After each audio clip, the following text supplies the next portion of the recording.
யார் ஒருத்தருக்கு லக்னத்துக்கு 2ஆம் இடம் அல்லது சந்திரனுக்கு 2ஆம் இடம் அல்லது சூரியனுக்கு 2ஆம் இடம், இந்த ஸ்தானங்களில் யாருக்கெல்லாம் செவ்வாய் சனி இருக்கிறதோ அவங்களுக்கு பூராமல் இந்த பிரச்சனை இருக்கிறது செய்யும். இங்கே கேட்குற பிரச்சனை அனுபவிச்சு தான் ஆகணும்.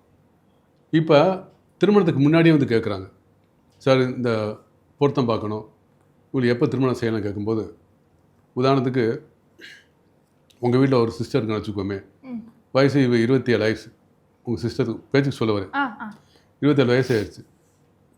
திருமணம் பண்ண உங்கள் தாப்பனார் கேட்குறாரு, உங்கள் தாயை 2 பேரும் கேட்குறாங்க. நான் சொல்கிறேன் 27 வயசு ஆச்சு, இப்போ திருமணம் பண்ணணும், பண்ணியாகணும்னு சொல்லி நீங்கள் ஒரு கட்டத்தில் இருப்பீங்க. நான் வயசு ஆகிட்டே போதும், ஆம்பளை பையனா பரவாயில்ல. அப்போ நான் சொல்கிறேன் இந்த பொண்ணுக்கு 32க்கு மேலே 33 தான் பண்ணணும், 31 பண்ணணும், மிஸ்ஸாரு வாய்ப்பு இருக்கு, ஆனால் 33 தான் பண்ணணும்னு சொன்னால் பெற்றவங்க ஏற்றுக்குவாங்களா? இல்லை, மாட்டாங்க. உடனே ஏற்றுக்கிறதுக்கு கொஞ்சம் பொண்ணை பெற்றவங்க சீக்கிரம் திருமணம் பண்ணிவிட்டு பேரம்பேத்தியை பார்க்க நினைப்பாங்க.